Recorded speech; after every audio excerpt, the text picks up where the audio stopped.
Middle east म्हणजेच पश्चिम आशियात पुन्हा एकदा युद्धाचं सावट पसरतंय। इराण आणि इस्रायल यांच्यातील संघर्ष आता थेट युद्धाच्या उंबरठ्यावर येऊन पोहोचलाय। या संघर्षाचे जगभर परिणाम होणारच आहेत, पण भारतावर त्याचे किती आणि कोणते परिणाम होतील जाणून घेऊयात।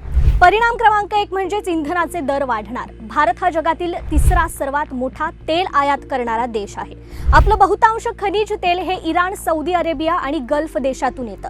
जर हे युद्ध पेटलं तर याचा तेल पुरवठ्यावर थेट परिणाम होऊ शकतो आणि मग पेट्रोल डिझेलचे दर प्रचंड वाढू शकतात।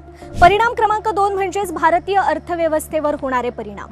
तेल दर वाढलं तर वाहतूक, उत्पादन, अन्नधान्य सगळ्या गोष्टी महागणार आहेत। महागाई वाढणार आहे आणि सामान्य माणसाचं बजेट त्यामुळे कोसळणार आहे। शेअर बाजारालाही याचा फटका बसू शकतो। परिणाम क्रमांक 3 म्हणजेच परदेशातील भारतीयांवर परिणाम। गेल्या काही वर्षात लाखो भारतीय कामगार मिडल ईस्टमध्ये काम करतात।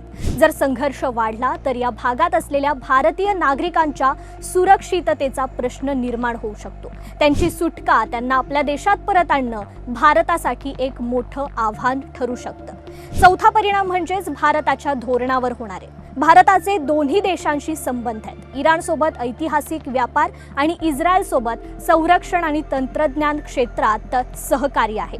त्या दोघांमध्ये युद्ध झाल्यास भारताला अत्यंत संतुलित आणि मुत्सदी भूमिका घ्यावी लागेल। जर युद्ध दीर्घकाळ चाललं तर संपूर्ण जगाच्या अर्थव्यवस्थेवर याचा परिणाम होणार आहे। भारतासारख्या विकसनशील देशासाठी ही परिस्थिती अधिक आव्हानात्मक ठरू शकते।